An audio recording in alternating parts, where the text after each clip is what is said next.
Marwadi university మంచి భవిష్యత్తు కోసం తెలుగు విద్యార్థులు ఇష్టపడే యూనివర్సిటీ. కాల్ 9059052378 9059052379.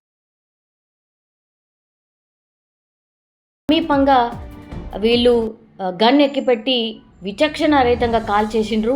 మహిళలు కావచ్చు, చిన్నారులను మాత్రం పక్కకు తోసేసి కేవలం పురుషులనే టార్గెట్గా చేసుకొని 28 మంది పర్యాటకులను కాల్ చేసిన పరిస్థితి. అండ్ దగ్గరలో ఉన్నటువంటి వాళ్ళను కూడా కొంత గాయపడ్డ పరిస్థితి కనిపిస్తోంది. చాలామందికి గాయాలు కూడా అయినాయి. కాల్పుల శబ్దం విన్న తర్వాతనే భద్రతా బలగాలు అక్కడికి చేరుకున్నట్టుగా ప్రత్యక్ష సాక్షులు చెప్తున్నారు. అంటే 20 నుంచి 30 నిమిషాలు పట్టింది అక్కడికి రావడానికి అనేటువంటిది. అయితే హుటాహుటిన ఇప్పుడు ప్రధాని మోడీ కావచ్చు అండ్ దాని తర్వాత కేంద్ర హోంశాఖ మంత్రి అమిత్ షా ఆల్రెడీ నిన్న రాత్రే శ్రీనగర్కి అయితే చేరుకున్నారు. అక్కడున్న పరిస్థితిని పూర్తిగా సమీక్ష చేయడమే కావచ్చు, అట్లాగే అక్కడ పూర్తి సిట్యుయేషన్ని తమ ఆధీనంలోకి తెచ్చుకొని ఇప్పుడు హోంశాఖ చాలా సీరియస్గా ఈ ముష్కర్లు ఆర్ టెర్రరిస్టుల కోసం వెతుకుతున్న సిట్యుయేషన్ అయితే కనిపిస్తోంది. అత్యంత బాధాకరం ఏంటంటే ఇక్కడ హైదరాబాద్లో నివాసం ఉంటున్నాడు. ఆయన పేరు వచ్చేసి మనీష్ రంజన్. అట్లాగే కర్ణాటకకు చెందినటువంటి ఒక వ్యాపారి మంజునాథ్ అక్కడికక్కడే ప్రాణాలు కోల్పోయిన పరిస్థితి.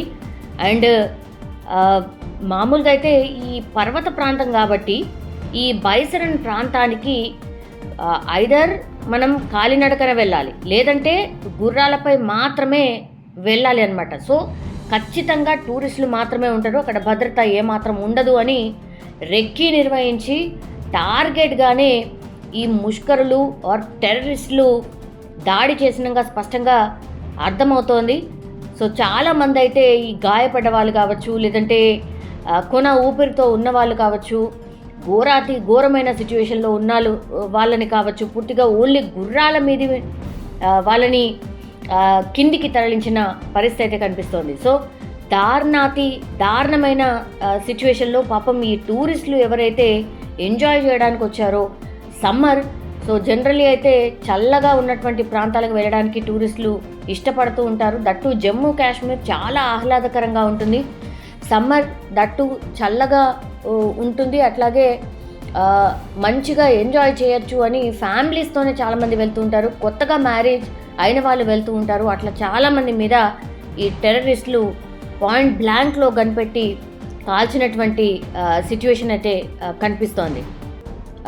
పూర్తిగా ఎందుకంటే 38 రోజుల పాటు ఈ అమర్నాథ్ యాత్ర సాగుతుంది కాబట్టి ఈ జూలై 3 నుంచి అమర్నాథ్ యాత్ర స్టార్ట్ కాబోతోంది కాబట్టి మొత్తం దేశం నలుమూల నుంచి కూడా చాలా లక్షలాది మంది యాత్రికులు ఈ అమర్నాథ్ శివలింగం, అమర్నాథ్ హిమలింగం దర్శనానికి కూడా వస్తూ ఉంటారు. కాబట్టి వీళ్ళని టార్గెట్ చేసుకొని ఈ ఉగ్రవాదులు ఈ ఘాతకానికి పాల్పడినట్టుగా చెప్తున్నారు. ఎందుకంటే 2 మార్గాలు, అనంతనాగ్ పహల్గాం నుంచి వెళ్ళాలి 48 కిలోమీటర్లు, లేదంటే గందర్బల్ జిల్లా బాల్తాల్ నుంచి 14 కిలోమీటర్ల దూరం ఉంటుంది. సో అమర్నాథ్కి చేరుకోవాలంటే ఈ 2 మార్గాలు, అందుకని ఒక్క మార్గాన్ని టార్గెట్ చేసుకొని ఈ ఉగ్రదాడికి పాల్పడిన పరిస్థితి అయితే కనిపిస్తోంది. హుటాహుటిన కేంద్రం అలర్ట్ అయింది. హోంశాఖ మంత్రి అమిత్ షా ఆల్రెడీ నిన్న శ్రీనగర్కి చేరుకున్నారు. ఈరోజు ఆయన స్వయంగా వెళ్ళి పహల్గామ్కి వెళ్ళి పూర్తిగా ఏమైంది ఏంటి అనేది కూడా ఆరా తీయబోతున్నారు. జమ్మూ కాశ్మీర్ లెఫ్టినెంట్ గవర్నర్ మనోజ్ సిన్హా కూడా ఇందులో ఉండబోతున్నారు.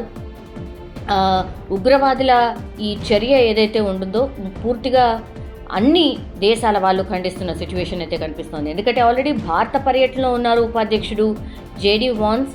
సో వాళ్ళు కూడా దిగ్భ్రాంతి వ్యక్తం చేసిన పరిస్థితి. ఇజ్రాయెల్ కూడా దీన్ని తీవ్రంగా ఖండించిన సిచ్యువేషన్. రాష్ట్రపతి ముర్ము అయితే పర్యాటకులపై కాల్పులు అత్యంత హేయమైన చర్య అంటూ ఆమె కామెంట్ చేసిన సిచ్యువేషన్ అయితే కనిపిస్తోంది. మేము దృఢ సంకల్పంతో ఉన్నాం, ఉగ్ర నిర్మూలనే లక్ష్యంగా మేము ముందుకు కదలబోతున్నాం, ఇది హేయమైనటువంటి చర్య అంటూ కూడా ప్రధాని మోడీ ఆయన కూడా ఖండించిన సిచ్యువేషన్ అయితే కనిపిస్తోంది. అయితే వీళ్ళు మనుషులు కాదు మృగాలే అంటూ ఉమర్ అబ్దుల్లా కూడా ఆయన ఎక్స్ వేదికగా స్పందించిన సిచ్యువేషన్ అయితే కనిపిస్తుంది. అయితే ఈ జమ్మూ కాశ్మీర్లో జరిగినటువంటి ఈ ఉగ్రదాడిలో హైదరాబాద్కు చెందినటువంటి కేంద్ర ప్రభుత్వ ఉద్యోగి చనిపోయిండు. కోటిలోని సబ్సిడరీ ఇంటెలిజెన్స్ బ్యూరో కార్యాలయంలో ఆయన సెక్షన్ అధికారిగా పనిచేస్తున్నారు. ఆయన పేరు వచ్చేసి మనీష్ రంజన్. సో కుటుంబ సభ్యులతో కలిసి ఆయన జమ్మూ కాశ్మీర్ పర్యటనకు వెళ్ళిండ్రు. అంటే భార్య, 2 పిల్లలు వాళ్ళతో కలిసి వెళ్ళిండు. సో వాళ్ళ ముంగట్నే ఇప్పుడు భర్తను కాల్ చేసినటువంటి సిచ్యువేషన్. అత్యంత దారుణమైన పరిస్థితి. సో కుటుంబ సభ్యుల్ని వదిలిపెట్టి డైరెక్ట్గా ఆయన ఐడి కార్డు చూసి కాల్పులు జరిపినట్టుగా పాపం భార్య చెప్తున్న పరిస్థితి. ఈయన యాక్చువల్లీ బీహార్కి చెందినటువంటి ఉద్యోగి, బట్ బీహార్కి చెందినటువంటి వాసి, బట్ ఉద్యోగరీత్యా ఆయన హైదరాబాద్లో ఉంటున్న పరిస్థితి అయితే కనిపిస్తోంది. ఇంకో వ్యక్తి వచ్చేసి కర్ణాటకకు చెందినటువంటి వ్యక్తిని కూడా అత్యంత దారుణంగా కాల్చినటువంటి సిచ్యువేషన్. సో చాలా ఏళ్ల తర్వాత ప్రశాంతంగా ఉన్నటువంటి ఈ జమ్మూ కాశ్మీర్ని మళ్ళా ఇంకోసారి అలజడి క్రియేట్ చేసే ప్రయత్నం చేసినట్టుగా స్పష్టంగా అర్థమవుతోంది. అంటే కామన్ పబ్లిక్, పర్యాటకులను టార్గెట్గా చేసినట్టు స్పష్టంగా అర్థమవుతోంది. ఒక భయాన్ని కలిగించే విధంగా ఈ ఇన్సిడెంట్ స్పష్టంగా కనిపిస్తోంది. సో మీరు ఇప్పుడు అందరు ప్రశాంతంగా ఉన్నారు కదా, అట్లెట్లా ఉంటారు అని మేము ఇంకా మిమ్మల్ని టార్గెట్ చేసే ఉన్నాము అనే ఒక మెసేజ్ని పంపించడానికే ఇట్లా భారత్ మీద ఈ ఉగ్రదాడి చేసినట్టుగా స్పష్టంగా అర్థమవుతున్న పరిస్థితి. అండ్ దట్టు మొన్న 2 రోజుల క్రితమే ఉగ్రదాడులు జరగొచ్చు దేశవ్యాప్తంగా అనేసి కూడా అలర్ట్ అయింది. కేంద్ర విభాగం అంతా కూడా అలర్ట్ అయింది. కానీ మరి ఎక్కడ మిస్ అయింది, మరి ఏం జరిగిందో ఏంటో తెలియదు. కానీ ఒక్కసారిగా ఉగ్రవాదులు జమ్మూ కాశ్మీర్ని టార్గెట్ పెట్టుకొని ఈ కాల్పులు జరపడం, అట్లాగే అమాయకులు పాపం పర్యాటకులు టార్గెట్గా ఈ ఉగ్రదాడికి పాల్పడడం అత్యంత హేయమైనటువంటి చర్య.